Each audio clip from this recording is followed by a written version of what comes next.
Hey guys, welcome back to another video. So in today's video, I'm going to show you how to add voice effects on your TikTok video. Please subscribe if you didn't, and let's get started. First, open your TikTok app. Then click the plus button at the bottom. Then record a video. You have to say anything you want.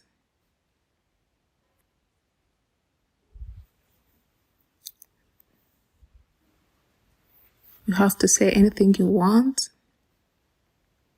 Then on your right, click on you have to say anything you want. You have to say anything you want. I will change. You have to say anything you want. I'll change into mic. You have to say anything you want. Robot. You have to say anything you want. You have to say anything you want. Thank you so much for watching. You have to say anything you want.